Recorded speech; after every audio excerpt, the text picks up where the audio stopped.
Let's do this again. Sdasa KwaZulu, eThekwini, eGagasini, kweLashaka, sizodla inyama namaveji, Ebeneza, hope is our anchor. Ebeneza, hope is our anchor. Ebeneza, hope is our anchor. Nkosi yami ubungithanda ekulahlekeni kwami. Nkosi yami wamanulanda futhi ekhondweni lwami. Nkosi yami ubungithanda. Hi guys. Can you please introduce yourself to our viewers? Alright, so my name is Nkuly from the Pretoria chapter. I'm Kopana Tokwe, I'm from the Free State chapter. I'm Odette Zulu from Pretoria chapter. Alright guys, tell us, what are you here for today? We are basically here to help the community, to give them food parcels and clean for them, just to do basic normal stuff that all the people cannot do for themselves. That's what we're here for. Alright, and what do you take from the experience of what is happening today? I think to give is to receive. If you fill somebody's cup, it will also fill yours. So we feel fulfilled, you know. The feeling is mutual. One day we'll need their help, you know. Yeah, so it's nice to be here.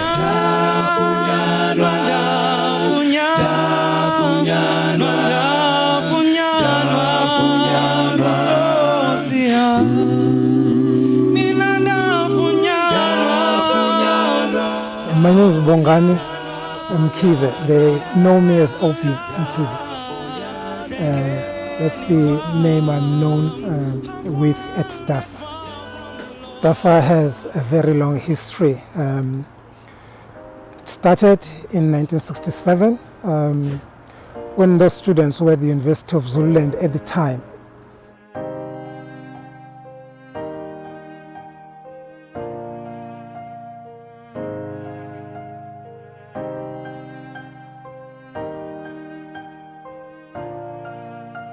So we were invited to attend the first conference of Sdasa at Nkuly in 1967, which I happened to attend on invitation as well.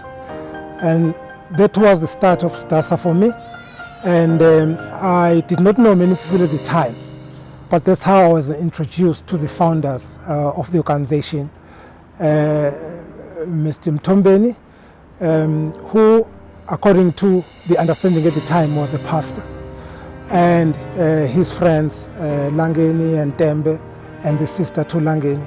So we started this big organization called Sdasa on that day. We did not think it's going to be a huge and successful organization, because at the time there was absolutely nothing about Sdasa that were informing us that it is going to be an organization that will grow.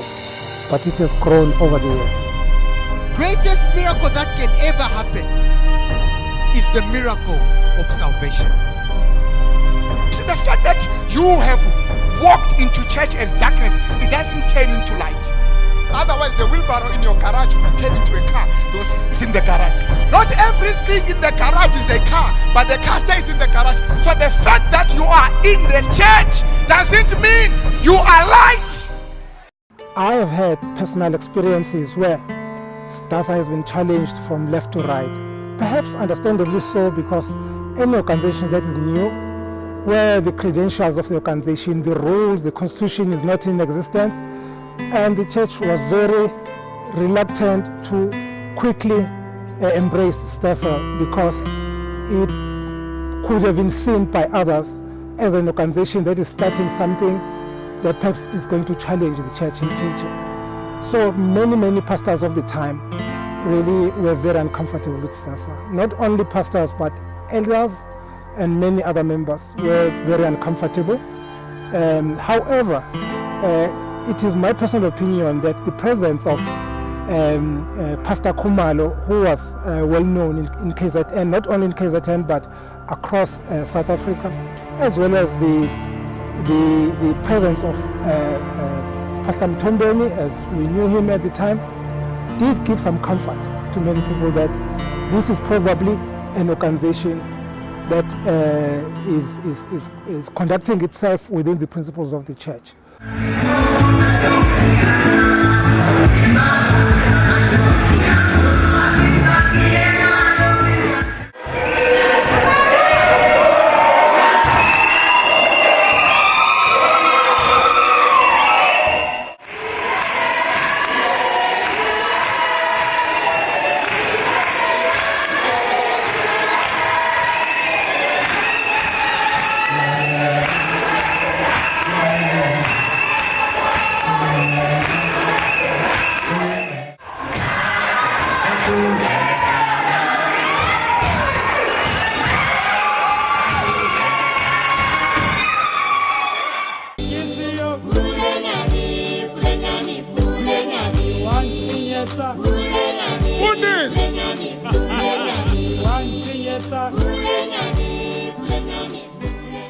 So over the years, it was a question of persuasion and understanding and making churches appreciate that the objective of the organization are very positive, and this is a means of protecting young people who are going to attend institutions of higher learning where the church was not necessarily represented.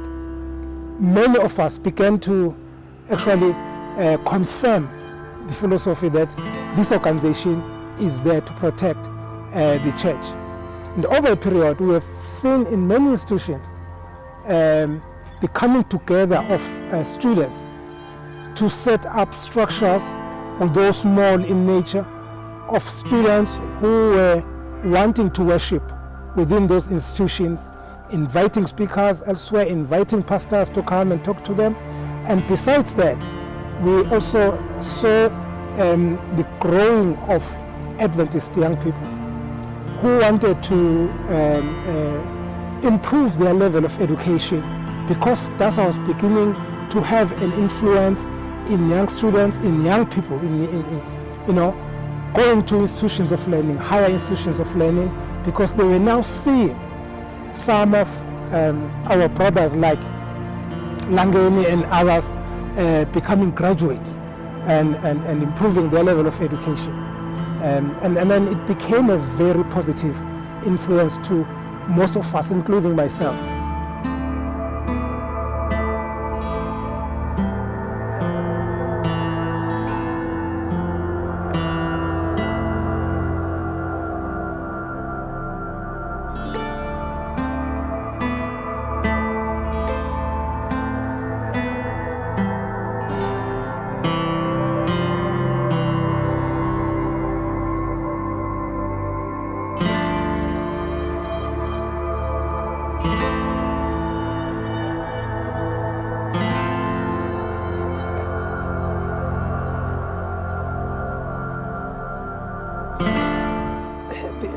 One of the main challenges that Sdasa has been thrown to us, we grew within Sdasa as students, and then we became professionals, and all over the country we were beginning to embrace Sdasa as an institution that is producing a particular leadership, a group of people that are supposed to express themselves and influence the church in terms of operating within professional principles.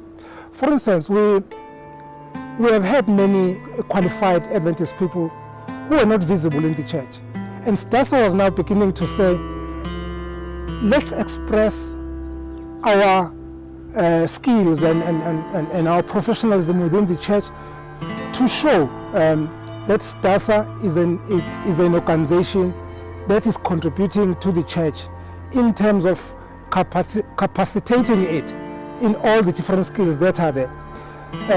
I know, for instance, that some of us have acted as mentors within the church. We have guided young people on their careers because they could see us, not only hear us, but they could see us making progress within not only the church, but even within our communities.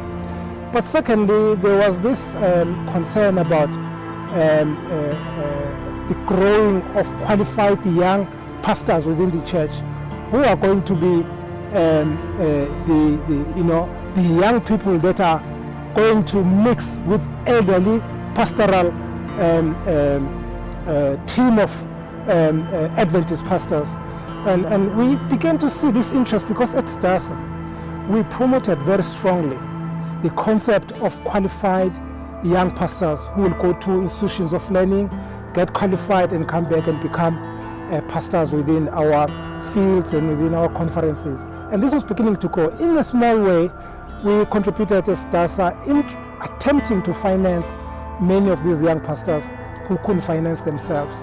And we also made attempts to get sponsors within the church. We had a very successful project which we called Each One Teach One, where we would identify those young people who want to be pastors, but they did not have the financial means to do so, and then we'll be able to finance them. I wish we could have done more, but I think the input that we have made has actually bear fruit, and we have seen some pastors coming out of the efforts that we were making at the time.